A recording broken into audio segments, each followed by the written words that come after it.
State government का budget आ रहा है, क्या एक्सपेक्टेशन है खासतौर पे इंफ्रास्ट्रक्चर डेवलपमेंट को लेकर? देखिए, मध्य प्रदेश में माननीय मोहन यादव जी के नेतृत्व में जगदीश देवड़ा जी वित्त मंत्री जी द्वारा बजट प्रस्तुत किया जाएगा। जैसा कि विकासपरक सोच माननीय मोहन यादव जी की है, और आपने देखा कि पिछले 2 साल के कार्यकाल में उन्होंने रीजनल इन्वेस्टर समिट किया, छोटे छोटे स्थानों पर जाकर इन्वेस्टर समिट किया, फिर ग्लोबल इन्वेस्टर समिट किया, उसमें देश के यशस्वी प्रधानमंत्री माननीय मोदी जी का मार्गदर्शन मिला। निश्चित तौर पर देश के अभी पिछला बजट जो देश का आया है उसमें वन डिस्ट्रिक्ट वन प्रोडक्ट की बात हुई।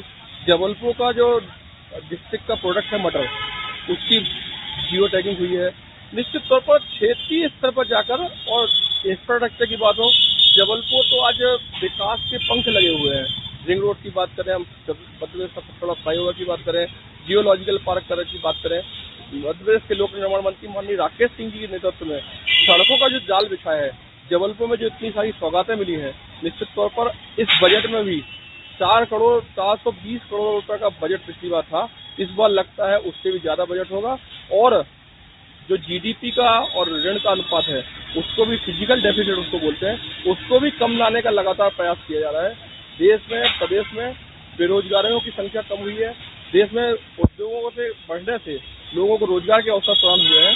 और मैं तो एक विषय और बोलता हूँ कि जो स्वावलंबी भारत अभियान हमारा चला और माननीय मोदी जी का विकसित भारत का जो 2047 का संकल्प है, उसमें मध्य प्रदेश की बहुत बड़ी भूमिका होने वाली है और लगातार होती रही है। मुझे लगता है ये बजट सर्वस्पर्शी, सर्वसमावेशी, गांव, गरीब, किसान और सभी के पक्ष का बजट होगा। मध्य प्रदेश सरकार का बजट आ रहा है, इंफ्रास्ट्रक्चर को लेकर आपको क्या संभावनाएं लग रही हैं? सरकार से क्या मांग करते हैं? देखिए, बजट आने के कुछ दिन पूर्व मैं आपके माध्यम से माननीय वित्त मंत्री जी से आग्रह करना चाहता हूं और उनको सलाह भी देना चाहता हूं कि अनेकों बजट इस प्रदेश की सरकार ने पेश करे हैं, मगर ये एक बजटीय झुंझुना साबित हुआ है। तो आपसे निवेदन है कि आप फिर से इस तरीके का ना करें, जो रुके हुए काम है उन्हीं को आप आगे बढ़ाने का काम करें। अभी वर्तमान में जिस तरीके की त्रासदी इंदौर नगर निगम में हुई है, अमूमन मध्य प्रदेश की जितनी भी अर्बन बॉडी हैं, जितनी भी नगर निकाय हैं, वहां पर लगभग इसी तरीके की पाइपलाइनों की स्थिति है। आपकी सरकार के द्वारा करोड़ों रुपए की उगाई कर दी जा चुकी है उन पाइपलाइनों की दुरुस्तीकरण के लिए, उन नवीन पाइपलाइन डालने के नाम पे, मगर हुआ कुछ नहीं है, जिसका दुष्परिणाम हुआ इंदौर की जो घटना। अमूमन ऐसे ही हालात मध्य प्रदेश के अनेक कोने कोने से निकल के आ रहे हैं। तो सबसे पहले तो मैं उम्मीद करता हूं कि उन पाइपलाइनों का आप दुरुस्त करने का काम करें। हमारे जबलपुर संस्कारधानी के विधायक हैं जो पश्चिम के, जो कि वर्तमान में पीडब्ल्यूडी मंत्री हैं, अनेकों विकास कार्य की बात करते हैं वे पश्चिम की। जबलपुर और भी बड़ा है, जबलपुर का जो ग्रामीण इलाका है वह भी शहर से लगा हुआ है। शहर की व्यवस्था और गांव की व्यवस्था जबलपुर में लगभग एक सी है। तो जो गोहलपुर में बहुप्रतीक्षित फ्लाईओवर है, जिसके लिए अनेकों बार कांग्रेस ने आंदोलन करा है, उसको आप बनवाने का काम करें। और बार बार कह रहा हूँ, ये इससे बजटीय झुंझुना ना रहे, धरातल में ये काम होने का काम हो।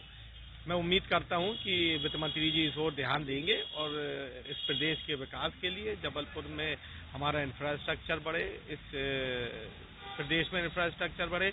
और उनको ये भी याद दिलाना चाहता हूं, आज से 12-15 साल पहले जब माननीय शिवराज सिंह जी मुख्यमंत्री थे, जबलपुर में मेट्रो रेल की वे बात करके गए थे, उसमें भी बजट के समय बात करी गई थी कि लाया जाएगा, अभी तक उसका कहीं आता पता नहीं है। तो ये जो तमाम चीजें हैं, बजट को आप ऐसा सिर्फ कागजों तक सीमित ना रखें, इसको धरातल में उतारने का काम करें।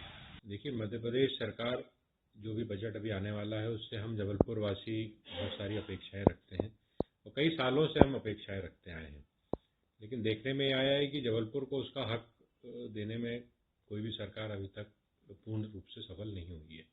अब जैसे ये बजट आ रहा है, तो हमारा जबलपुर को आप एक 2 टियर सिटी माना जाता है ना। अब हम लोग मेट्रो और उससे तो पीछे ही हैं, लेकिन आबादी हमारी यहाँ की लगभग 25 लाख से ऊपर आज हमारे पूरे आसपास की आबादी मिलाएं तो हो गया है, एक बड़ा शहर की श्रेणी में आता है।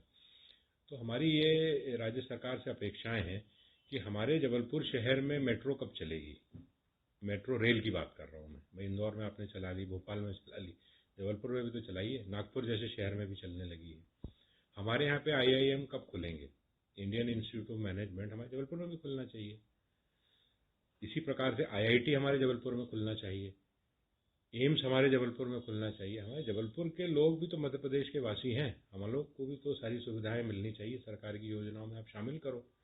जबलपुर आज सेंट्रल ऑफ इंडिया, मतलब इंडिया का एक दिल कह लें जबलपुर को। जहाँ पर आप देखेंगे सारी मुख्य मार्ग जबलपुर से होते हुए जाते हैं। आज इसको लॉजिस्टिक हब नहीं बनना चाहिए। आज मद्रास में कोई कंपनी है, बेंगलोर में कोई कंपनी है, मुंबई में कोई कंपनी है, उसका प्रोडक्शन होता है। अब मुंबई से उसको असम भेजना है या मद्रास से दिल्ली भेजना है तो कितना समय लगता होगा। आज आप जबलपुर में हमारे पास इतनी जगह है, इतने काबिल लोग हैं, काबिल नेता हैं हमारे, आज इसको एक लॉजिस्टिक हब आप बना देंगे तो हमारे क्षेत्र का विकास तो होगा, रोजगार पैदा होगा और कंपनियों को भी फायदा होगा। तो इस प्रकार की योजनाएं सरकार को जबलपुर का महाकौशल का हित देखते हुए लाना चाहिए।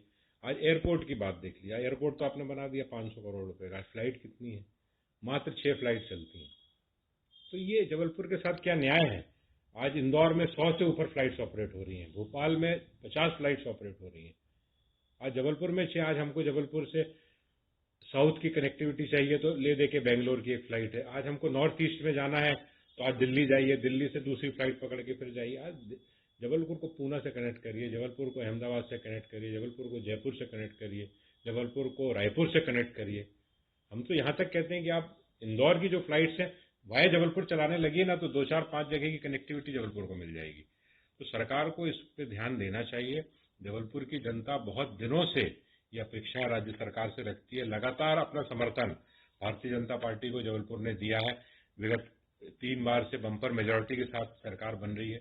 आप जबलपुर की उपेक्षा मत करिए और जबलपुर के लिए कुछ ना कुछ करिए। यही अपेक्षा सरकार से हमारी है आने वाले बजट में। उम्मीद करता हूं कि सरकार इस तरफ ध्यान देगी।